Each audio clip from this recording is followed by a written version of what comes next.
There is movement on the volcano. Dear brothers and sisters, what am I laughing at? I longed for countries I had never been to and longed to be somewhere I couldn't be. How do I write now? I can write without a reader. It's just like a kiss. You can do it alone. And sometimes I go in the direction of writing down fiction, because the latter is art, and art is triumph over chaos. I write to celebrate the world that unfolds around us like an astonishing dream. The need to write comes from the need to give meaning to your life and discover your usefulness. Our country is the best country in the world. We are swimming in prosperity, and our president is the best president in the world. And in our era, in addition, we had bigger applies and better cotton and faster and more beautiful machines. This makes us a pioneering country in the world. Unemployment is a myth. Dissatisfaction is a fairy tale. In preparatory school, Poland is beautiful. Now, it's a jewel of the sea and its head. It's bad because people believe everything, because they become indifferent, because they marry, reproduce, vote, and know nothing. For lovers, touch is a metamorphosis. All parts of their bodies seem to change, and they seem to become something different and better. For the previous 200 years, literature has been our salvation. Literature has inspired and guided lovers, soothed despair, and perhaps in this case it can save the world. For me, the side of good prose is where you hear the rain. The side of good prose is when you hear the sounds of battle.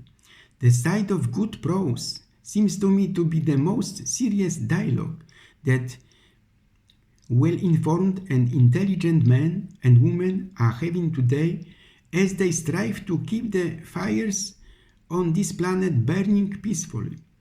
This providential land has given me a mother. My mother, she cried for herself. She cried because she was afraid that she would die alone at night, because she was alone in the world, because her desperate and empty life was not an overture, but an end, and because of that she saw only the rough, brutal shape of a coffin. I was here on earth because I decided so, she seemed to keep telling me. But I woke up at 3, feeling terribly sad and rebelliously convinced that I didn't want to study sadness, madness, melancholy and despair. I wanted to study the triumphs, the rediscoveries of love, everything I know in the world that is decent and radiant and bright. Then the word love, the impulse to love, rose up in me somewhere above my center. Love seemed to flow from me in all directions, an abundant as water. Love for Stephanie, love for Ludwika, love for all my friends and neighbors, love for Eva. On beautiful evenings when Ludwika sat on the back porch between the garbage cans and the wood containers, she liked to remember the faces of all the cooks she knew. It made her life seem rich.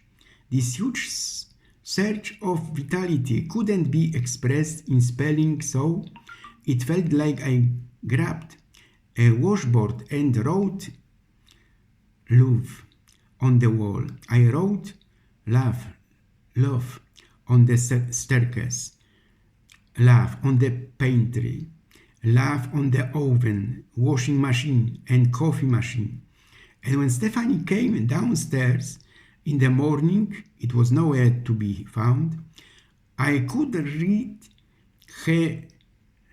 my laugh on the wall, everywhere. Then I saw a green meadow and a sparkling stream. There were thatched haystacks above the houses and the church tower behind the cultivated fields. So I knew it must be Poland. I walked down from the meadow into the streets of the village, looking for a hut where they would be waiting for me.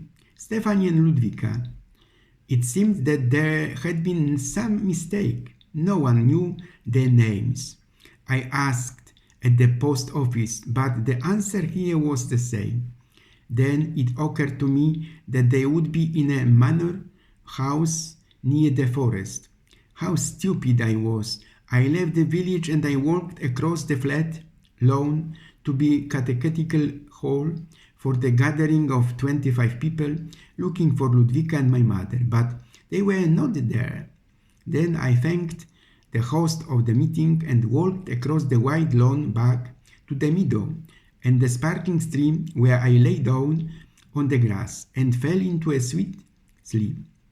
After the dream illusion, I started dreaming 50% of people in the world are constantly homesick, but I don't think you're old enough to understand that. When you are in one place and you want to be in another, it's not as simple as taking a cruise. You don't really miss another country. You long for something inside yourself that you don't have or can't find, and you want to have it, so you immediately immortalize the moment with a pencil. The novels are about men, women, children, and dogs, no politics. Everything outside was elegant, wild, and flashy. I noticed everything inside was slow, cold, and empty. It seemed a shame to stay inside, because all at once it's dark. It is the night when kings in golden suit ride elephant over the mountains. My stories sometimes seem like stories about the lost world, when the town was still filled with the light of the river, when songs were heard on the radio in the corner stationery store, scores by Mieczysław Folk, Cinero, and when almost everyone wore a hat. I write to give meaning to my life. Way back when the atomic bomb was first invented, people were worried it would explode and kill everyone, but they didn't know that humanity had enough dynamite in its guts to blow that fucking plant to pieces. The side of good prose remains undefeated.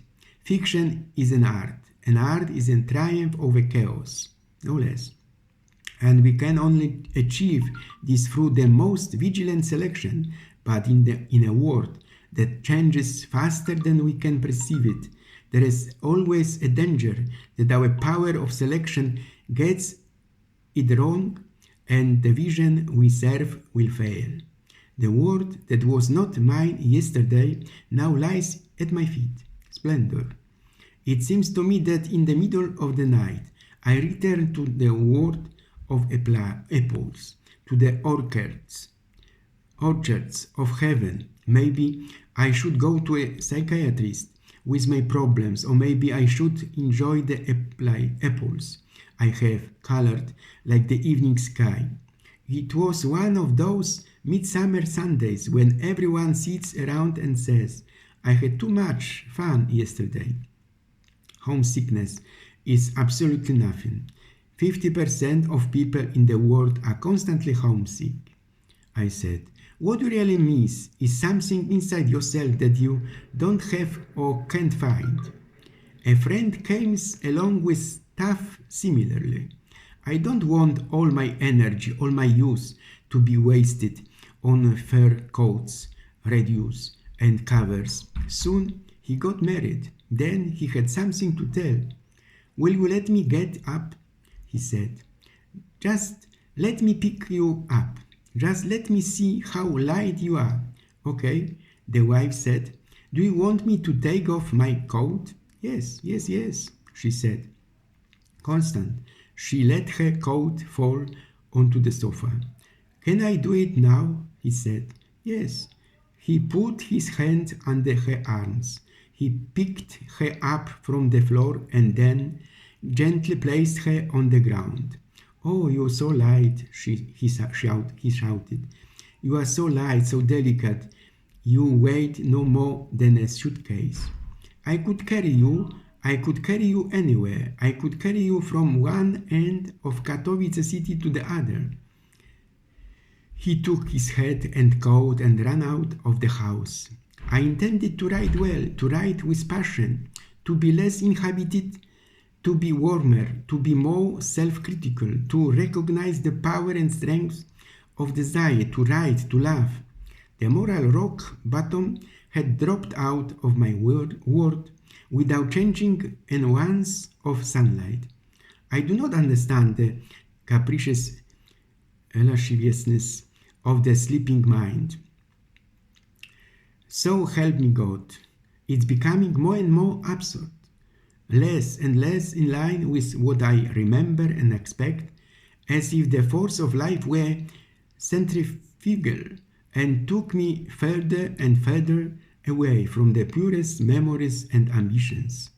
If dimly saw the pitiful corruption of the adult's world. How cruel and fragile he was, like a worn-out piece of canvas patched with stupidities and mistakes, unless useless and ugly, and yet they never saw his worthlessness.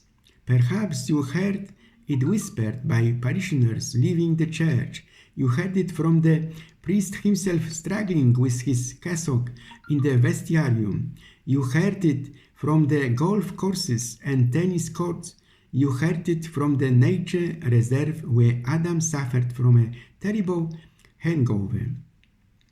Is his memory failing him, or has he become so disciplined in repressing unpleasant facts that his sense of truth has been disturbed? Oh, what can you do with a man like that? What can you do? How do dissuade his eye from looking for a chick with acne or a diseased hand in a crowd? How you can teach him to respond to the priceless greatness of the race, to the raw, superficial beauty of life?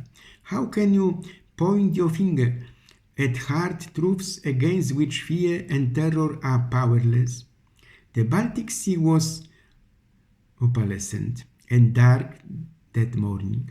My mother on the beach, and I saw her uncovered head golden in the sunlight. I saw her coming out of the beach with me, and I saw that she was shy, beautiful, and graceful. Stephanie is gone now. How can a nation that refuses to understand death hope to understand love? And who will raise the alarm? It was a gorgeous summer morning, and it seemed like nothing could go wrong.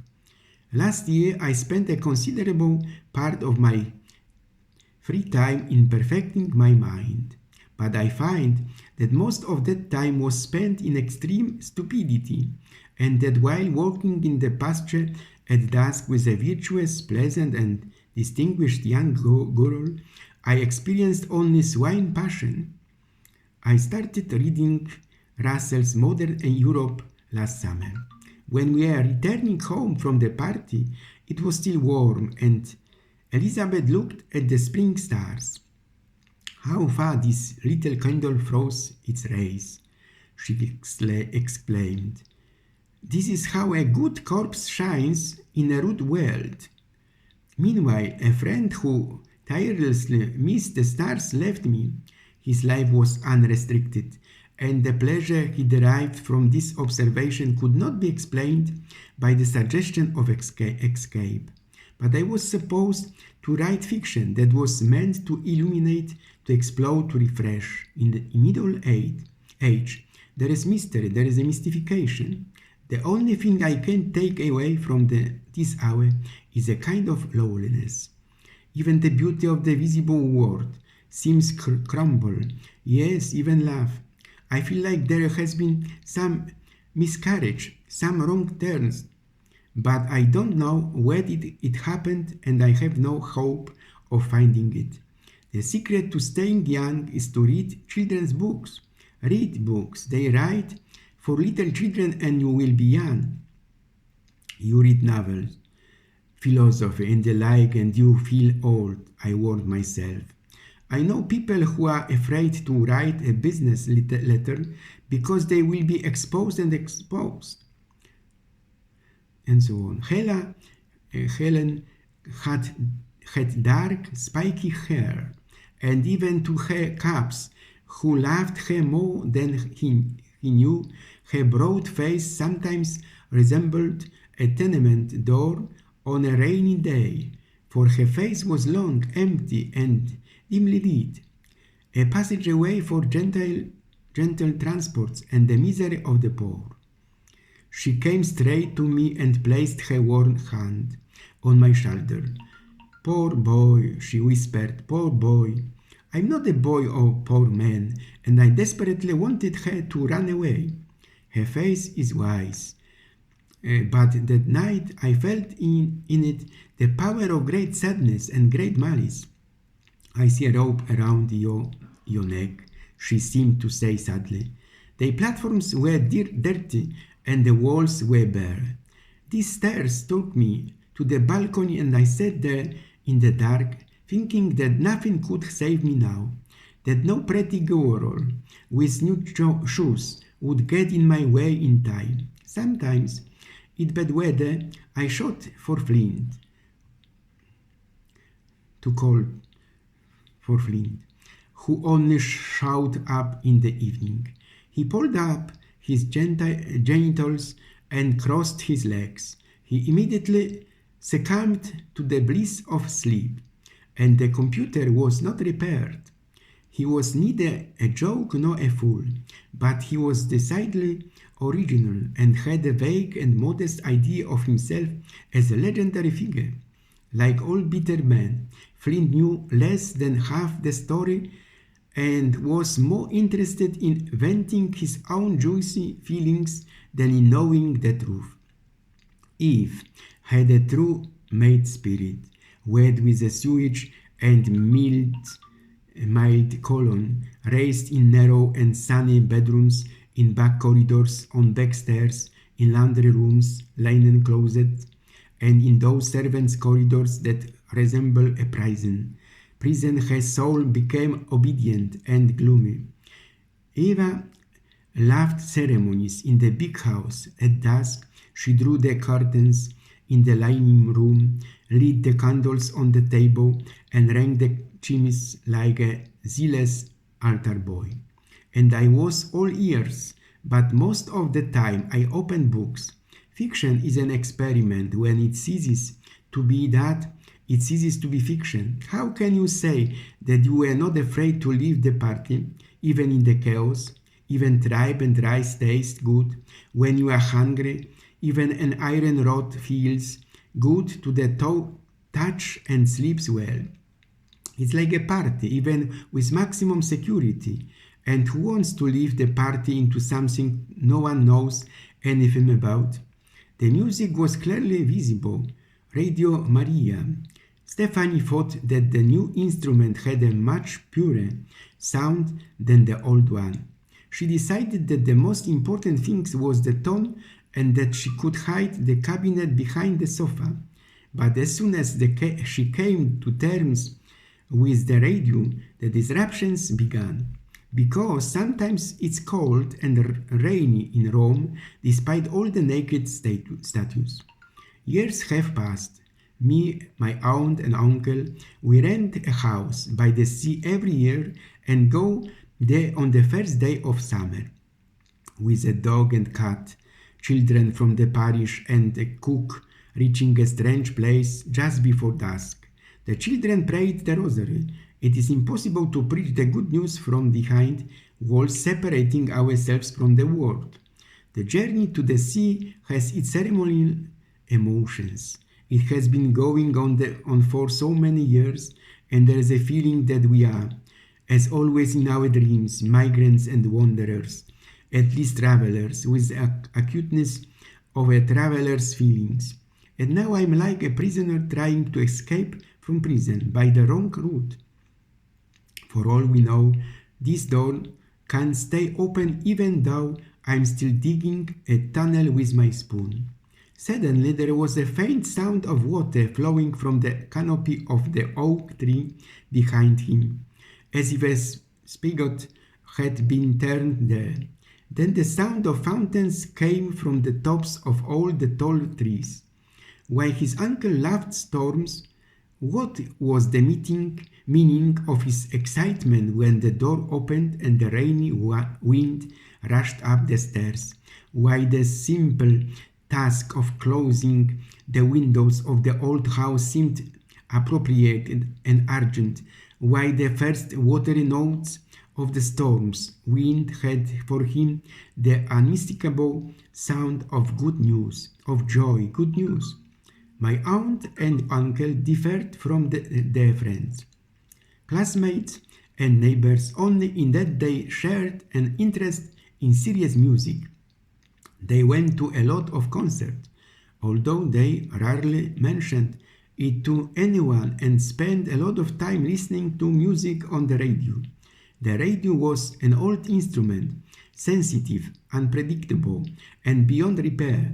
Neither of them understood the mechanic of the radio or any of other devices around them, and when the instrument broke, Jim would bang his hand on the side of the cabinet.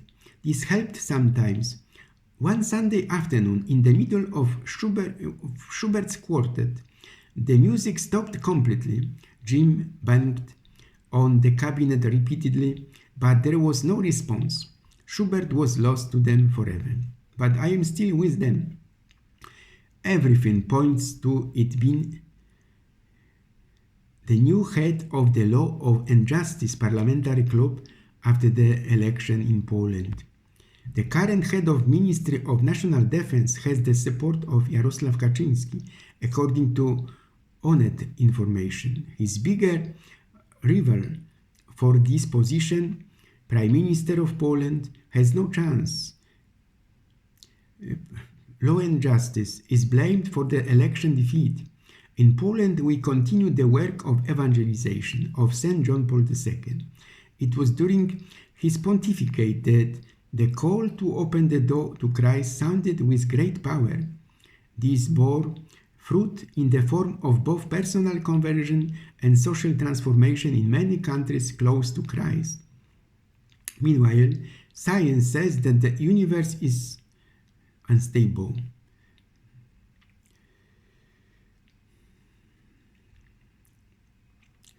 What else is funny in our world?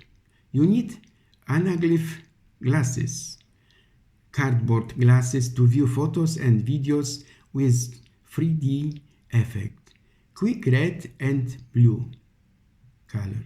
The Prime Minister of India announces we will return to the moon with people, which is what the Spere priest Stanislav wishes for you.